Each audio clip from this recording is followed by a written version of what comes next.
আজকে আমরা দেখব সেটের সংগঠন অর্থাৎ সেট কিভাবে গঠিত হতে পারে।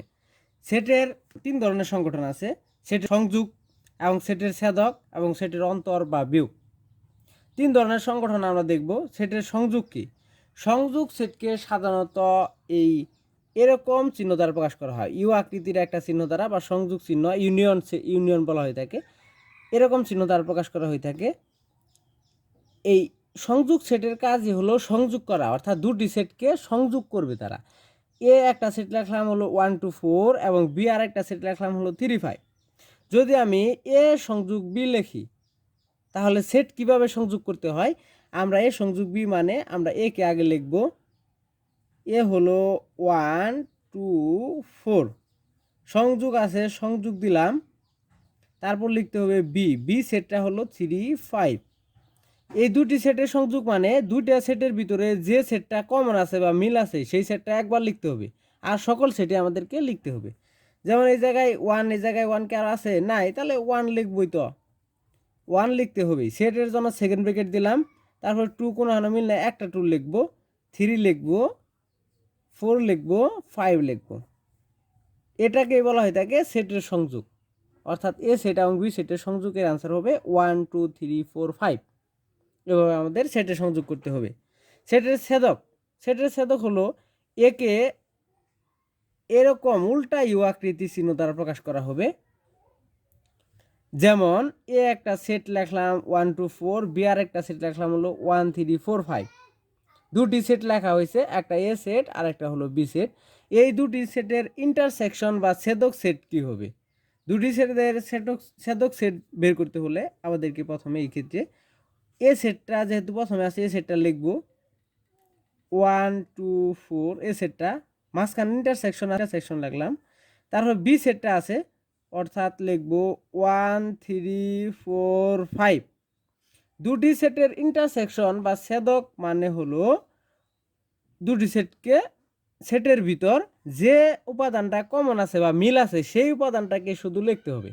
এই দুটি সেটের ভিতরে যে উপাদানটা মিল আছে বা যে সদস্যটা কমন আছে দুটি সেটের মাঝখানে আছে সেই সেটটাকে আমার ছেদক সেটের অ্যান্সার লিখতে হবে। এই জায়গায় 1 আছে, কিন্তু এই জায়গায় কি 1 আছে? হ্যাঁ আছে, এই জায়গায় 1 আছে, এই জায়গায় 1 আছে, তাহলে দুটি 1 থেকে আমরা একটি 1 লিখলাম। এই জায়গায় 2 আছে, এই জায়গায় কি 2 আছে কোনো জায়গায়? না, এই জায়গায় 2 নেই, সো আমরা 2 লিখতে পারবো না। এই জায়গায় 4 আছে, এই জায়গায় 4 আছে, হ্যাঁ অবশ্যই 4 আছে, এই যে 4 আছে, এই জায়গায় 4 আছে, তাহলে আমরা এই 4টাকে নিলাম।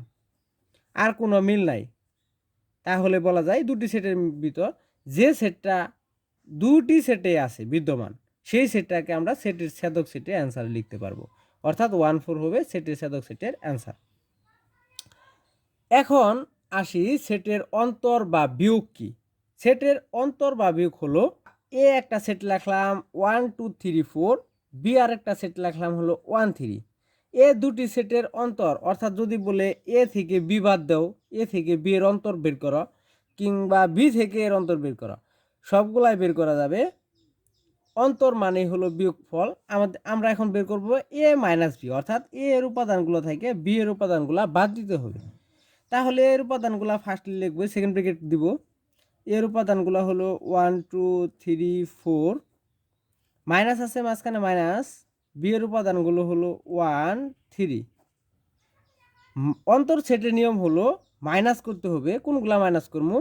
প্রথম সেট থেকে দ্বিতীয় সেটের উপাদানগুলোকে মাইনাস করতে হবে, অর্থাৎ দ্বিতীয় সেটের উপাদানগুলা প্রথম সেট থেকে বাদ দিতে হবে। দ্বিতীয় সেটের উপাদানে কি আছে? 1, তার মানে প্রথম সেট থেকে আমার কি বাদ? 1 বাদ, এটা বাদ। দ্বিতীয় সেটে আমার 3 আছে, তার মানে প্রথম সেট থেকে কি বাদ? 3 বাদ। 1 এবং 3 যদি বাদ দেই তাহলে সেট কি থাকে? সেটটা থাকে হলো 2 এবং 4। সুতরাং এই 2 এবং 4ই হবে সেটের অন্তর বা বিয়োগফলের অ্যান্সার, অর্থাৎ এ বাদ বি বলতে পারি এটাকে, বা এ মাইনাস বি এর অ্যান্সার হবে এ সেটের উপাদানগুলো থেকে বি সেটের উপাদানগুলো বাদ দিলে যে সেট থাকে সেটাই। এটাই হলো নির্ণয় সমাধান। এভাবে আমাদের সেটের অন্তর বের করতে হবে। এখন আমরা দেখব কার্তেশীয় গুণজ। কার্তেশীয় গুণজ কি? দুটি সেট নিয়ে গঠিত সম্ভাব্য সকল ক্রমজোটকেই কার্তেশীয় গুণজ বলে। দুটি সেট নিয়ে গঠিত সম্ভাব্য সকল ক্রমজোট। এখন আমার ক্রমজোট কি বা ক্রমজোট কাকে বলে? ক্রমজোট হলো ফার্স্ট ব্র্যাকেটের ভিতরে যদি দুটি উপাদান লিখি আমি, যেমন লিখলাম 2 এবং 4, এর প্রথম উপাদান এবং দ্বিতীয় উপাদান এদের দুইজনকে বলা হয়ে থাকে ক্রমজোট, এক জোড়া উপাদান। এই ক্ষেত্রে কতগুলা ক্রমজোট গঠন করা যেতে পারে? কার্তেশীয় গুণজ বললে আমাদের গুণ করতে হবে এ সেটকে বি সেট দ্বারা এ সেট এবং বি সেটের মাঝখানে গুণ করতে হবে।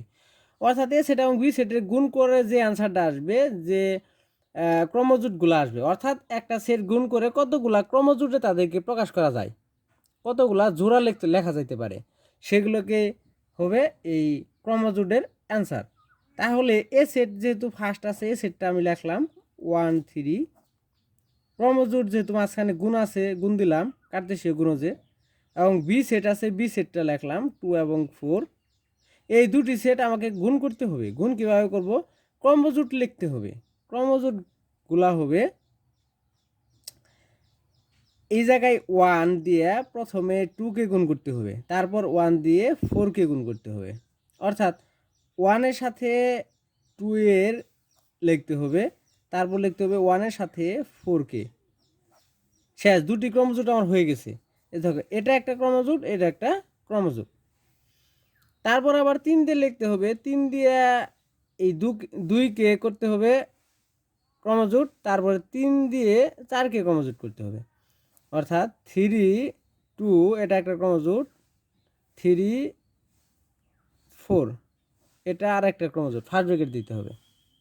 এভাবে আমাদের ক্রমজোটগুলো লেখা শেষ হলে আমরা কার্তেশীয় গুণজের সেটটা হবে তাহলে এ ক্রস বি মানে কার্তেশীয় গুণজ। কার্তেশীয় গুণজের সেট হবে এইগুলো, এই ক্রমজোটগুলা দ্বারা গঠিত সেট। এই ক্রমজোটগুলা দ্বারা গঠিত সেটকে বলা হয় থাকে কার্তেশীয় গুণজের সেট।